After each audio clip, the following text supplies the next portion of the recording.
Magandang araw mga mindmates! I am your host Kim and welcome to our very first episode of LMK Let Me Know podcast. This podcast aims to educate, inspire, and empower the Filipino people to make informed decisions about your physical, mental, emotional, and mental well-being. So para sa ating very first episode, I'm so excited for this topic and for our guest. Pag-uusapan natin ang mga emosyong nararanasan natin araw-araw at kabilang narito ang shame or hiya. So minsan nahihiya tayong magtanong o kaya naman humingi ng tulong. Pero saan nga ba nanggagaling ang hiya? At paano ito nakakaapekto sa ating mental health, sa ating relationships, and sa ating pag-aalaga natin sa ating sarili? Upang tulungan tayo para mas maintindihan ang topic na to, makakasama natin ngayon ang Filipina licensed social studies educator, tech entrepreneur, and beauty queen. She's also the founder of 𝗪𝗂𝗁𝗀 Wellness Technologies Corporation. Let's all welcome Ms. Rowee Lucero. Hi, Ms. Rowee. Hi, good afternoon. Thank you for having me here. Yeah, I'm so excited. You're the very first guest that we're having to open our pilot episode, and we're all so excited. Pleasure. It was a pleasure to be your first guest. So para sa mga ngayon lang makakilala sa inyo, can you share more about your background, your advocacy, and what it is that you do? Yeah. Okay. So most of my life was spent during the pageantry. So, para sa alam ng karamihan, I was the Miss Globe Philippines 2020, yes, during the pandemic.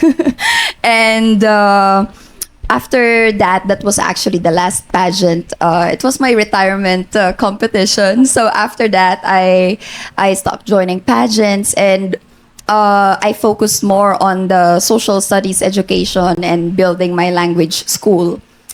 Building my institutions. And along that journey, throughout that, I would say, journey towards the crown, I was not expecting to come across this certain type of, I just found out last year, they call it post-achievement depression.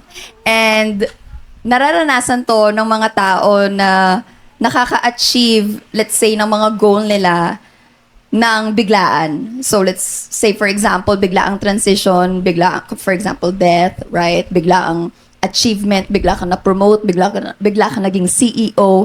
And then, isa sa mga parang challenges of this type of situation is the question of what's next. And it all started from that experience, and since then I was curious and I was devoted onto self-mastery and pivoting into wellness that I do now, which is 𝗪𝗂𝗁𝗀 Wellness Technologies. So this is a combination of all holistic, preventive, and alternative medicine towards self, to others, and society, which is super something I truly, truly love, social studies. So yeah, integrating technology. So yeah, I wish I could speak more about it, but yeah, I think that would be the summarized version of my story. Yeah, I really see you as that person na talagang you really want to achieve a lot in your life, and because of that, you have a very positive impact with what you're doing and all across all of the things that you are working on, all your projects and advocacies. So I'm curious to know, before we dive into what shame is or how is it different from guilt, why is this the topic that you want to discuss?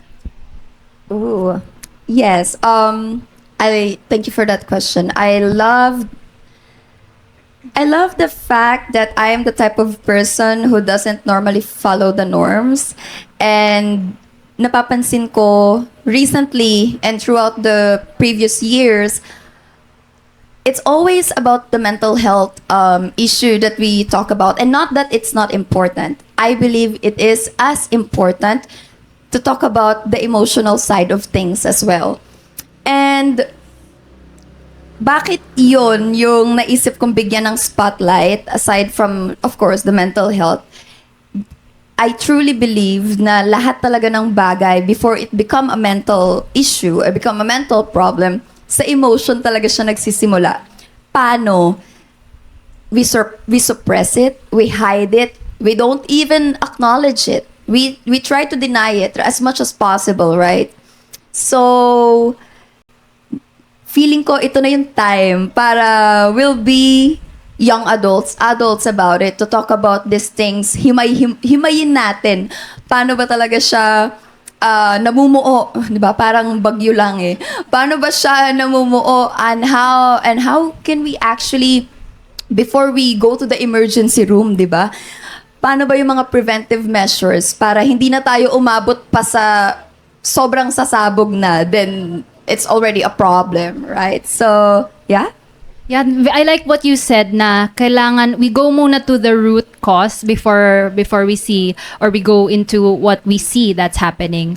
So to that question, I'd like you to share more with us about what actually shame is and paano ba siya different sa guilt. Yeah.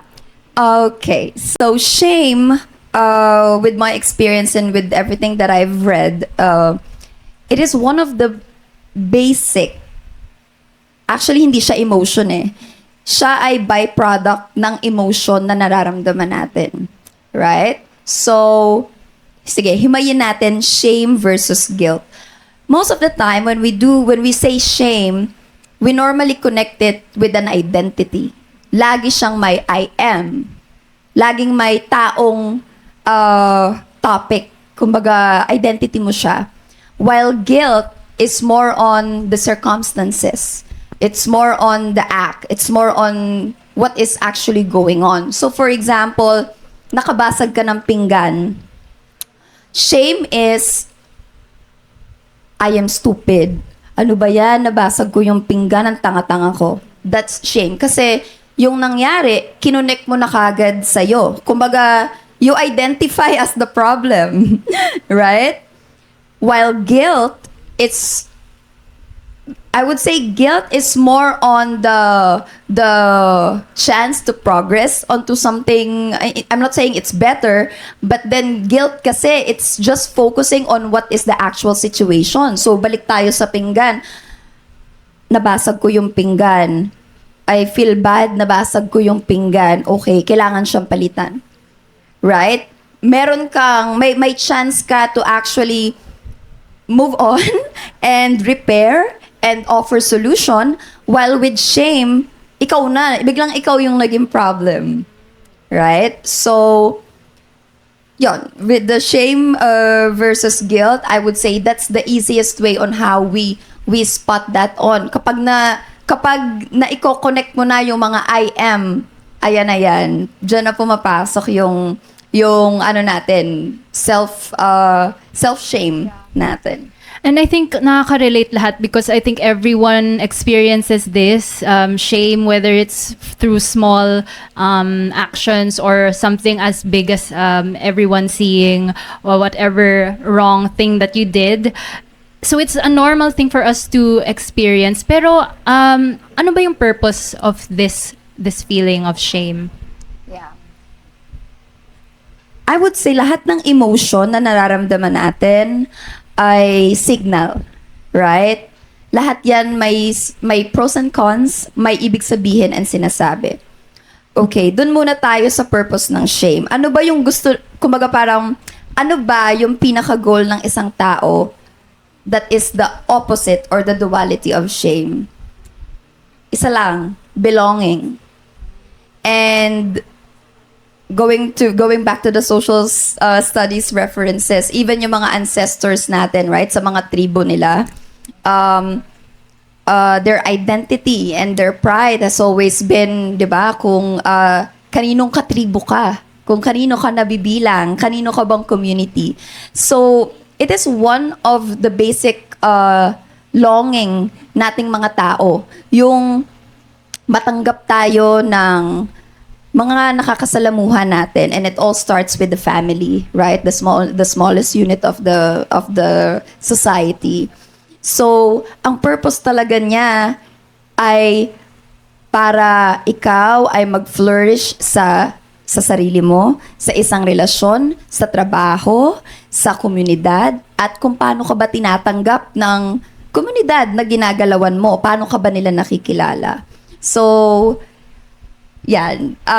Syempre, along the way, now, moving forward to our modern times, ang daming ways kung paano natin siya na-exploit, nasisira, di ba? Lalo na ngayon na may social media. So, ayan, sige, let's take a pause on that kasi pag-uusapan natin yan later. Yeah, I think that ties in very well to our next question of how the concept of shame or hiya is deeply embedded into the Filipino culture. Kasi na-mention nyo nga na we're very family-oriented. And so how does this shame affect our perception and ways that we handle it? One of the beautiful, I would say, super nakaka-proud traits of being a Filipina is our family belonging. Super relational talaga tayo when it comes to our family, right? And that's a beautiful thing. Now, as we grow old, so sige, let's go back to the childhood, right? I love the a little bit of social studies history of this kasi it will all boils down to the family, which is the smallest unit of the community and the first technically outside people that we dealt with as an individual, right? And let's accept it. Hindi lahat tayo may magandang childhood agad. Hindi natin mapaplano, mapipili kung sino ang naging magulang natin, paano tayo lumaki, bakit tayo nandito sa lugar na to, bakit tayo lumaki. But then, it's actually the magic of now that we are more adult and we are more capable to understand things, ay mas mauunawaan na natin yung mga bagay na naging, I would say, factor kung bakit ba, saan ba nanggaling yung hiya na yan? Bakit ka ba nahiya? Right? So, scientifically speaking, it's very important on the first 7 years of our development. Right? Sinasabi dito na lahat ng nangyari between 1 to 7-year-old, ito ay embedded sa ating subconscious. So, subconscious, ito yung mga bagay na hindi na natin mostly maalala, pero ito yung wiring natin. Right? Every one of us would have the story of like, bakit kaya ako nahihiya kapag ganito? Bakit kaya dito okay naman ako? And stuff like that. And until now, we don't really get the chance to define that, not unless we dig deeper to these things, right? So, provided that with our history, with our family, ay important factors sa lahat ng development, right? Mapapansin natin, yung model natin ay ang ating mga magulang. And patay na kapag si tatay hindi nag-open up, let's say avoidant siya, hindi niya masabi sa family na may financial struggle kasi nahihiya siya sa pamilya. Si ate, hindi niya masabi na nasa abusive relationship pala siya kasi yung mga relatives ay baka kung anong sabihin, nakakahiya. Baka pagchismisan tayo ng mga kamag-anak, mga kapitbahay, right? And si bunso, meron na pala siyang mga dinadalang mga nararamdaman. It's either whether it's gender, whether it's emotional challenges na hindi niya masabi kasi nga sa bahay, which is the family, is hindi naman open ang honesty. Hindi ino-honor ang honesty. Mas ino-honor na mas malakas ka. Dapat kaya mo yan. DIY, kumbaga. Kaya mo dapat yan. And I think that's the message on that, you know. We really hope that sana, di ba, yung mga magiging future parents and stuff like that, mas mabigyan ng acknowledgement yung honesty more than perfection. I like how you mentioned na yung family is the smallest unit that you encounter as an individual. So going naman outside of the family, as a Filipino country, or the culture of the Philippines, we're known na maging nakikisama. So how does that affect our being people-pleasing, and then also because of that, dun natin nararamdaman yung shame? Wow, I feel like I'm so qualified to answer this being a beauty queen, right? Bakit? Kasi, hello, lagi akong nakaharap sa judges. 'Di ba? Para ako nag-volunteer na, sige, judge nyo ako, 'di ba? Parang ganon. Well, it's really something about that. Kasi, again, ano ba yung goal ko? Sige, ako na ang magiging example for that scenario. Case study natin. Case study natin yung, let's say, me as a beauty queen. What is the goal? Why you want to please people, right? You wanna, okay, win their hearts, win their votes. You want to prove something, right?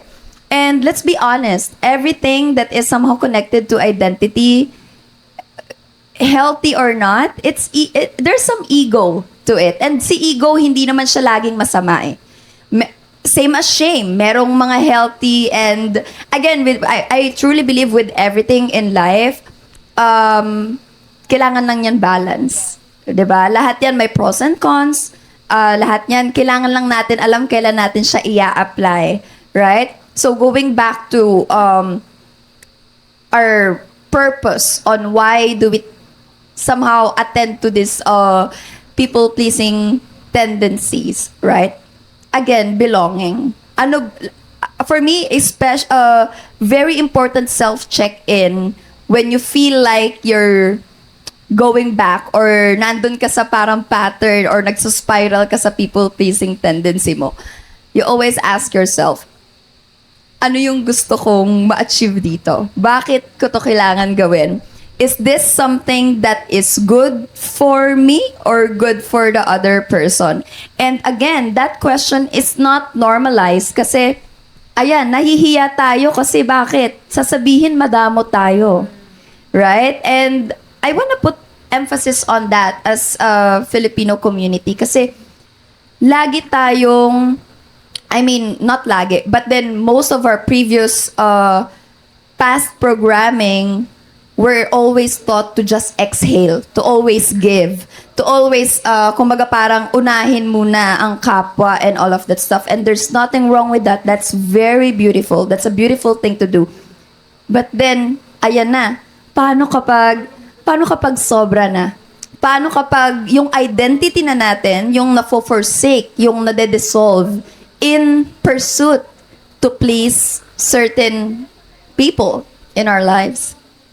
Yeah, you mentioned also how iba-iba yung ways na individual, how they experience shame and how they express it. So how does this affect yung relationship natin with our family, friends, and partners, given the different ways that we experience or show shame? Well, I would say the basic scenario for that is pagtitiisan mo. Nagtitiis tayo. Right?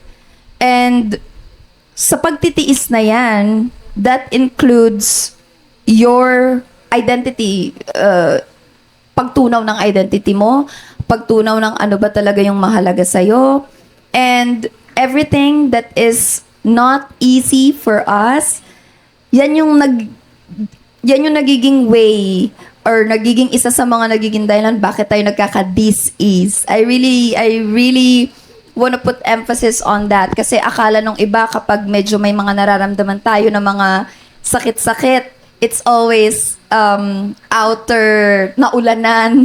Alam mo yun, naulanan, pagod ka lang, ganito ka lang. But I hope this would be the right platform to put emphasis on the fact na nagsisimula din po ito sa emosyon. Right? Pag meron tayong mga kinikim-kim na mga sama ng loob, mga bagay na hindi nyo mailabas, right? Magugulat ka na lang yung resistensya mo, bumababa na, para ka talagang nawala ng kaluluwa. I'm hoping that people could understand it on a personal level kasi mapapansin mo kapag draining ang isang sitwasyon eh. And humans are very receptive sa energy. And important na mapapakiramdaman natin yung mga pinapakisamahan natin, and yung mga nakakasama natin, kung ano ba yung nararamdaman mo after interaction with them. Right? Feeling mo ba naubos ka? Or na-energize ka ba? Na-recharge ka ba? Or feeling mo para kang nawalan ng 10 taon sa buhay mo, right? And why is it important? It's important kasi pag naubos ka, then, ayun pag naubos ka, sabayan pa ng shame, sabayan pa ng hiya, it's not sustainable. Doon papasok yung sunod-sunod na spiral down of, I hope we could discuss, like, toxic ways na, ayan na, mas lalong nakakasira sa well-being mo. So, yeah. Tama. I think kailangan talaga you care for yourself, pour into your own cup first before you give. So dapat you give sa overflow. Hindi yung magpo-pour ka into others' cup tas empty ka na. And so thank you so much for sharing that. We got to know more about what shame is, how it affects ourselves, our relationships with others. And before we continue with this discussion on how to further take care of ourselves when it comes to shame, we'll have first a quick break and we'll see you again in a few minutes.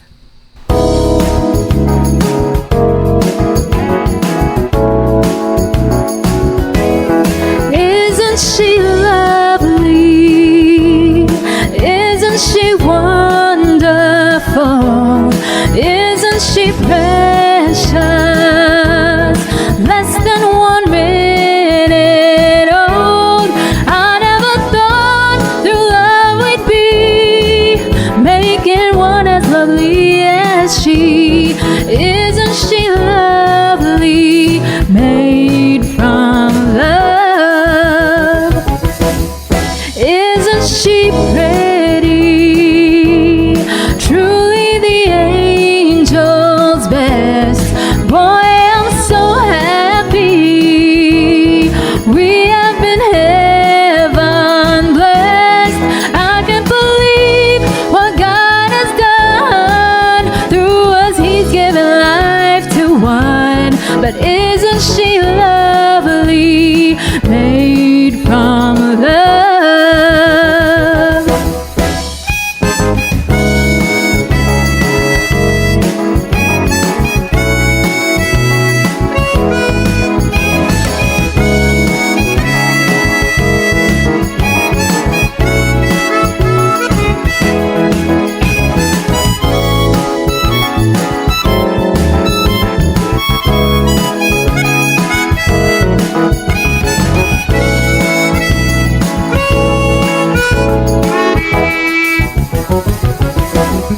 Isn't she lovely?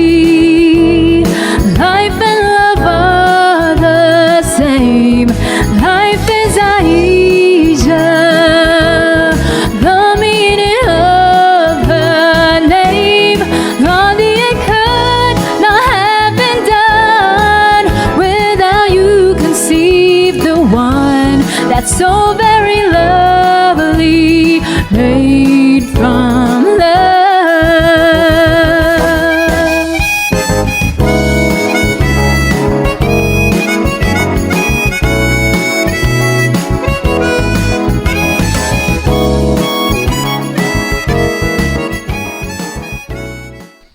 So welcome back to LMK Podcast, where we talk about health and wellness. And before the commercial break, we were able to talk about with Miss Rowee what shame is and paano ba siya nakakaapekto sa ating relationships with our family, friends, and our partner. Now let's go naman deeper into what it can do for ourselves and what ways can we promote and teach others how to be more compassionate and forgiving towards yourself. One-liner, shame starts within. And we have to understand na kapag ito ay nanggaling sa ating sarili, right? the best way for you to solve it is always an inner work as well. And what do I mean by that? It all starts with the things on how you actually deal, talk, communicate, self-soothe, right? It's an inner work, right? But then I would understand, due to our misguidance sa lahat ng nangyayari sa atin, whenever we feel shame, sometimes ini-expect natin, for example, if let's say your partner or another person told you that you're this and that, sometimes we tend to expect them to self-soothe us na parang, bawiin mo yung sinabi mo, hindi totoo yun, right? But then, this is our adult chance of lens para gawin yung action na when you are actually experiencing shame, or like the moment you feel that certain emotion, walang ibang makakapagpa-soothe niyan kundi tayo lang din sa sarili natin. And we don't even expect that the solution should come from others, right? And I would say, let's focus on, if I would pick one, it should be the self-talk. Kasi we live inside our head most of the time, right? Kahit tulog tayo, ano man ang ginagawa natin, tayo yung madalas nating kausap. So, makikita nyo yan. Paano nyo malalaman kung paano ba kayo nagsiself-talk? Let's say, may nahulog kayong bagay or may nagkamali kayo ng something. Meron ba dito nagsasabi ng, oh my God, tanga-tanga ko. Oh my God, hala. Ayan, 'di ba? So hindi siya about sa nalaglag or anything. It's about you. 'Di ba? Bakit ikaw? So, yes, it's super tiny, super little, but when you do that every day, para siyang paper cut. Magugulat ka na lang putol na yung kamay mo sa kaka-paper cut mo araw-araw kasi sinasabi mo lagi na, ang tanga ko naman, ala bakit ko ginawa yun, nakakahiya, right? Like, ikaw yung lagi mong sinisisi. And I'm not trying to shame that way, but I wanna bring that to the surface para mas maging aware tayo na ayun yung mga araw-araw nating ginagawang self-talk na calls for improvement. So, hope we could start with that. Super basic, but it's very important na maging aware tayo how we talk to ourselves. Yeah, inner talk talaga, inner dialogue. Very important na we focus on the positive or more empowering instead of criticizing yourself. Kasi outside, madami nang gagawa nun sa'yo, mag-criticize sa'yo, isasama mo pa sarili mo. So, medyo mahirap na yung ganun. Yeah, I think that's very important to talagang remember, especially with social media, ang bilis magkaroon ng shame. And with everything that you mentioned, what is something that you want our listeners to have like as a main takeaway when it comes to dealing with shame? Shame is something we can't stop, right? It's always, we have to accept that emotions, whether we like it or not, we go through them. Let's put it this way, para siyang alon sa dagat, right? Ang alon sa dagat, hindi mo naman pwedeng sabihin, wag ka nang umalon, right? Wag ka nang bumugso, wag kang mangyari, right? It's somehow almost connected to our emotions. But then, how do we actually deal with that is the most important part. Because you gotta learn how to surf. You gotta learn how to ride through them. And paano ka matututong mag-ride through them kung hindi ka magpa-practice? 'Di ba? Dun lang sa simpleng fact na I love this analogy kasi syempre kagaya ko, for example, yung sinabi ko, hindi naman ako sanay mag-surf. But then, how do I learn how to do that is the curiosity. The willingness to learn how to cope up with them, right? How do we cope up with these overwhelming emotions throughout our daily life? Ano ba yung mga modalities na pwede kong i-apply nang hindi ko na kailangan gumastos pa ng therapy na yan na pwede kong magawa sa bahay? So, for example, the breathing, right? ang pagtamang paghinga sa bawat emosyon ay importante. I'm not sure kung meron dito nagbe-breathwork, pero may tamang strategy kapag masaya ka, paano ka hihinga kapag masaya, kapag galit, nanggigigil, frustrated, may tamang paghinga for that. So, lahat yun libre lang.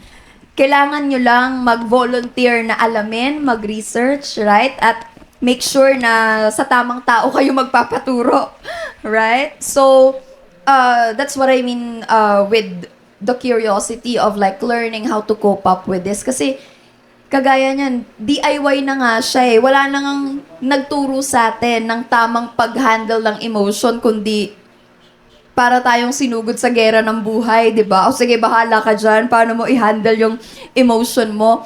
And the problem with that is we can be misguided, misleaded. Yung iba wala ngang strategy eh. Kundi uminom, coping mechanism, di ba? Parang sumaba ka sa gera, hindi mo na nga alam. So, it always call for improvement. You know, all of these things, importante din na mapagdaanan natin to. Kasi without these things, hindi rin tayo matututo at hindi rin tayo from that lesson magkakaroon ng wisdom.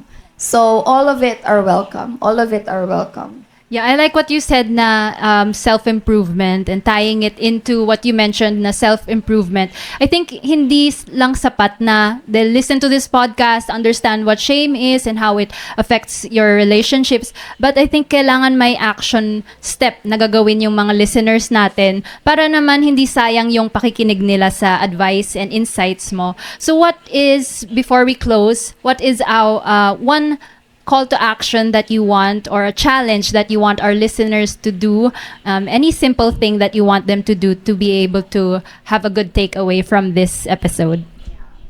I'm an advocate of journaling. I'm not sure kung it's something that excites pa ang mga Gen Zs or something like that, but journaling really helped me a lot onto navigating what I feel. Kahit hindi nga yung talagang super sulat kahit yung doodle lang, kahit yung simpleng flow. And actually, just to share lang, no, we have this feature sa application namin sa Synchronicity that people can access for free, wherein they can draw, they can write whatever they wanna feel, and para mailabas lang nila the certain emotions or what they're going through that day. And so connecting with the journaling, right?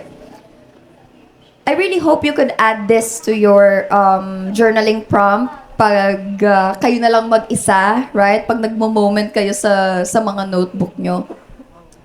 If there would be one thing, after hearing everything that we have discussed today, if there would be one thing that you're ashamed about, right? Put that word, whatever that is, right? Write it down and write down all the feelings that's associated with it and put it in the box. So it's like when you draw a box towards that word, what are the ways now that you have all this information, right? Whether you do it every day or 7 days or bahala kayo kung hanggang kailan nyo gustong gawin to. But then, it's very important na now na nakasulat na siya, aware na kayo. What could be the best case scenario kapag na-solve nyo ito? I'm gonna give an example. So let's say sa journal ko, nagsulat ako. Magko-content na ako mula ngayon. For example, yung mga magko-content na ako ngayon or pwede rin na gusto ko talaga maging content creator kaso nahihiya talaga akong mag-post sa social media. Baka walang mag-like. Baka walang maging follower. Ayan, mga valid, example. Baka walang pumansin. List it down. Lahat ng nakakahiya, lahat ng feeling yung nakakahiya, ilista nyo. And put the duality or the opposite part of that. So, for example, what if nag-trend? Diba? Isulat nyo din. And, syempre, once na na-equate nyo na siya, ano man yung best outcome, focus. Paano to? Ito ngayon ang gawin yung problem. Yung mga positive solution ngayon yung gawin yung problem. Paano ako magte-trend? Paano ako magkaka-follower? Paano ako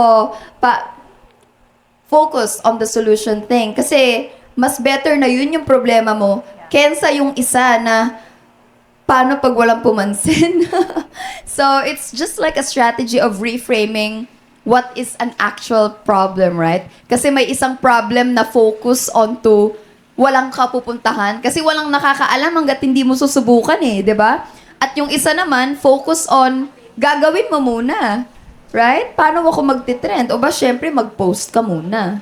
Di ba? So, something like that. So, I really hope we use that strategy para kung magkakaroon naman tayo ng mga shameful moments na nararamdaman natin sa sarili natin, mas calibrated kung paano natin siya i-attack. I-attack natin yung problem, hindi yung sarili natin. Hindi natin i-blame na hindi tayo enough, na hindi tayo belong, na kulang yung skill natin, hindi tayo maganda, hindi tayo ganito, hindi tayo mayaman. You don't attack that. You attack the problem. Yun lang. Alright. Thank you so much, Miss Rowee. Ang dami-dami nating natutunan from Miss Rowee today.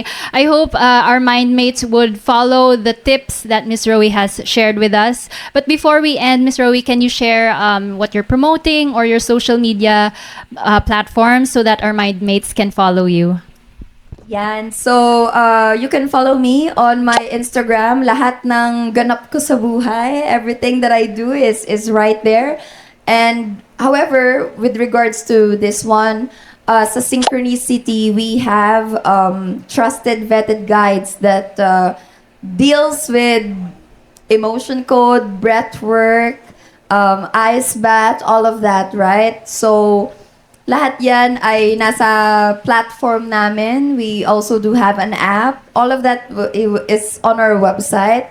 So, yeah, if you have time, if you're looking for a trusted platform dito sa Manila where you can actually start your wellness journey in all dimensions, hindi lang physical. We also have different dimensions, especially with esoteric. Like we also have tarot readers. We have people doing feng shui and all of that, right? Without walls of religion, politics, and all of that stuff. Everything is welcome. All dimensions welcome. So, yeah, please support our platform and yeah. See you around. Thank you so much, Miss Rowee. We're going to put your links in the show notes of the podcast so that you can follow Miss Rowee on her social media pages. It was very, very fun and such a pleasure to meet you, Miss Rowee, and learn from you. I hope sa mga next episodes natin, pwede ka ulit ma-invite for another topic. I'm sure ang dami mo pang pwedeng mabigay na insights and inspiration to our listeners. Thank you so much. Ibang emotion naman. Yeah, sobrang Thank dami. you. Looking forward. Thank you so much. Forward. Pleasure. And to our mindmates, thank you so much for spending your time with us. I hope that today's episode has given you a deeper understanding on shame and how it can affect your thoughts and emotions. And as we wrap up today's episode, always remember that vulnerability doesn't have to equate to weakness. So it's okay to ask for help and make sure that you are following your inner voice and making sure that your inner critic is more positive and stay away from the negative inner critic. So make sure to take care of your heart, take care of your mind, be kind to yourselves, and see you in the next episode, Mindmates. Bye!